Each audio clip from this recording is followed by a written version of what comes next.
साथियों, छत्तीसगढ़ सामाजिक आर्थिक सर्वेक्षण 2023 से संबंधित जिलों से प्राप्त समस्याएं एवं उनके समाधान।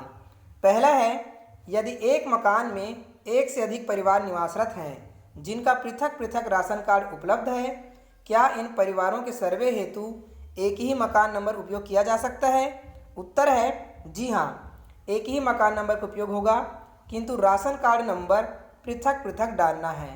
ऐसे सभी राशन कार्डधारी मुखियाओं का फोटो अलग अलग अपलोड करना अनिवार्य होगा। दूसरा है, यदि किसी घर का मुखिया अस्थायी रूप से पलायन हो परंतु उसके बच्चे घर पर निवासरत हो, उक्त परिस्थिति में क्या सर्वे के दौरान जहां आवास का फोटो मुखिया के साथ लिया जाना है, क्या मुखिया के स्थान पर उसके बच्चों के साथ फोटो अपलोड किया जा सकता है? कृपया मार्गदर्शन प्रदान करने का कष्ट करें।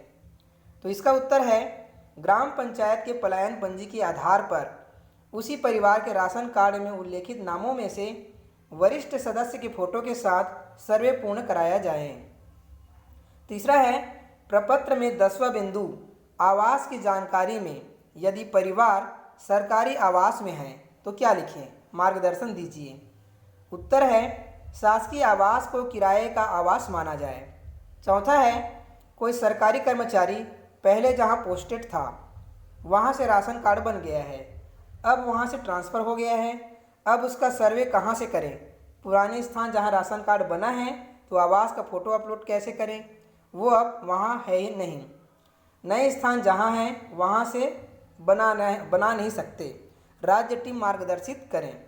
तो इसका उत्तर है, जहां वर्तमान में रह रहे हो वहीं नवीन सर्वे मोबाइल ऐप में नया सिरे से सर्वे की एंट्री करें को चुनकर किया जाए और वहीं का फोटो अपलोड हो।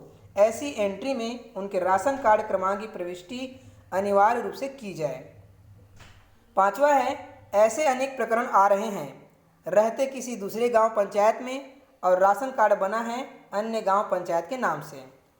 तो इसका उत्तर सेम है। देखिए, इस प्रश्नोत्तरी में प्रश्न क्रमांक 4 के समान ही समाधान किया जाए। ये वाला, जहां वर्तमान में रह रहे हो वहीं नवीन सर्वे मोबाइल ऐप में नया सिरे से सर्वे की एंट्री करने को चुनकर, लेकिन राशन कार्ड क्रमांक की प्रविष्टि अनिवार्य रूप से करें। इसके पश्चात है, देखिए यहाँ पे 6वां नंबर, एक प्रकरण तो ऐसा है, अन्य विकासखंड के गांव से कार्ड बना है, वहां से राशन कार्ड भी लेते हैं पर रहते अन्य विकासखंड में, बताएं क्या करें? इस प्रश्नोत्तरी में भी सेम चौथा नंबर जैसे ही रहेगा समाधान इसका। पिन कोड हितग्राही से पूछकर डालना है या पिन कोड मास्टर प्रदाय की जाएगी, मास्टर कहाँ से प्राप्त होगी? तो इसका उत्तर है, ग्राम के सही पिन कोड की जानकारी इंदिराज की जिम्मेदारी प्रगणक की होगी। 8वां, कच्चे एवं पक्के आवास की परिभाषा क्या है? किसको कच्चा या पक्का आवास माना जाए? इस सर्वे में कहीं पर भी कच्चे पक्के आवास के बारे में कोई प्रश्न नहीं है, अतः कच्चे पक्के आवास की परिभाषा की आवश्यकता वर्तमान में नहीं होनी चाहिए। यह स्पष्ट किया जाता है कि यदि स्वयं का आवास हो तो कच्चे व पक्के कमरों की संख्या चाही गई है, जिसे वास्तविकता के आधार पर सर्वे में इंदिराज किया जाए। यदि किसी कमरे में पक्की दीवार उपलब्ध है तो उसे पक्का माना जाए। 9 नंबर है, यदि किसी परिवार के पास मोबाइल फ़ोन न हो तो उस केस में क्या किया जाए? यदि किसी परिवार के पास मोबाइल नहीं है तो उनके किसी परिचित रिश्तेदार के चालू मोबाइल नंबर का उपयोग इस सर्वे के लिए किया जा सकता है। 10वां है, यदि 2016 के पूर्व किसी परिवार को इंदिरा आवास स्वीकृत किया गया हो तो क्या उसे प्रश्न क्रमांक 4 के तहत जानकारी एंट्री करनी है? ऐसी स्थिति में सर्वे के प्रश्न क्रमांक 4 में चाही गई प्रधानमंत्री आवास स्वीकृति की ही जानकारी डाली जावे, अन्य किसी योजना की नहीं।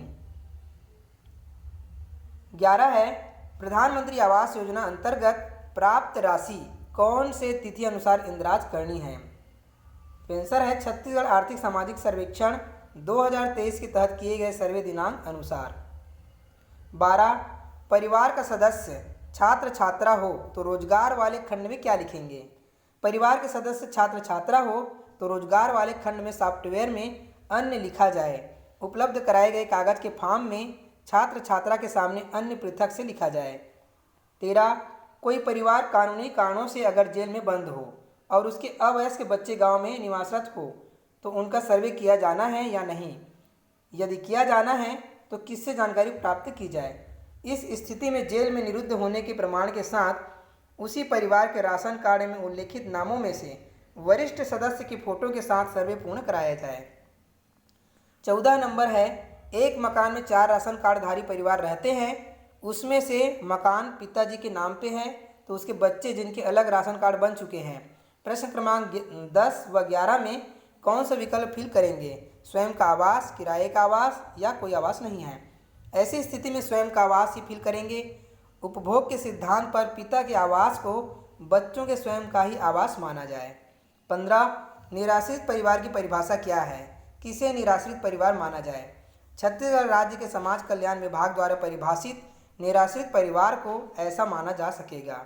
16 एक ही व्यक्ति की कृषि योग्य जमीन 2 या 2 से अधिक ग्राम में है तो कृषि योग्य आय की जानकारी कैसे प्राप्त होगा? क्योंकि हमें धान विक्रय हेतु किसान पंजीयन की सूची जो दिया गया है वह एक ही गांव का है और उसी गांव का जमीन उसमें प्रदर्शित किया गया है। तो इसका उत्तर है परिवार के मुखिया द्वारा दी गई जानकारी अनुसार होगा। 17 नंबर है, राशन कार्ड सर्वे लिंक से सर्वे करेंगे तो मुखिया महिला ही होगी, परंतु नए सिरे से सर्वे करने के ऑप्शन में हम मुखिया महिला या पुरुष दोनों में से किसी एक को ले सकते हैं या महिला मुखिया लेना अनिवार्य है या परिवार द्वारा जिसे मुखिया बताया जाए उन्हें हम मुखिया के रूप में लेंगे। तो इसका उत्तर है सर्वे की एकरूपता को बनाए रखने के लिए महिला को मुखिया लेते हुए सर्वे किया जाए। 18 क्या नया सिरे से सर्वे की एंट्री में भी राशन कार्ड नंबर जरूरी है? राशन कार्ड नंबर के बिना सदस्य नहीं जुड़ रहा है, कृपया मार्गदर्शन दीजिए। इसका उत्तर है सॉफ्टवेयर में उचित सुधार होगा। 19वां बिंदु है, प्रशिक्षण में बताया गया था कि पहला दल को 1 से 400 मकान आवंटित है और उनके सर्वे के दौरान नया परिवार मिल रहा है, तो इसी क्रम में ही आगे बढ़ने हैं। अलग नंबर बीच में कैसे देंगे? यदि 2 दल हैं तो दोनों को कैसे पता होगा कि उनका अंतिम संख्या क्या होगा? स्पष्ट जानकारी देने का कष्ट करें। इस स्थिति में अतिरिक्त परिवारों की गणना पूरे गांव में आखिरी मकान नंबर के बाद के नंबर से प्रारंभ करते हुए अंतिम प्रगणक दल द्वारा किया जाएगा। इसका समन्वय मुख्य कार्यपालन अधिकारी जनपद पंचायत द्वारा किया जाएगा। अगला है, एक मकान में 4 राशन कार्डधारी परिवार रहते हैं, उसमें बिजली कनेक्शन एक के नाम पर है तो शेष 4 परिवारों हेतु क्या जानकारी भरी जाएगी?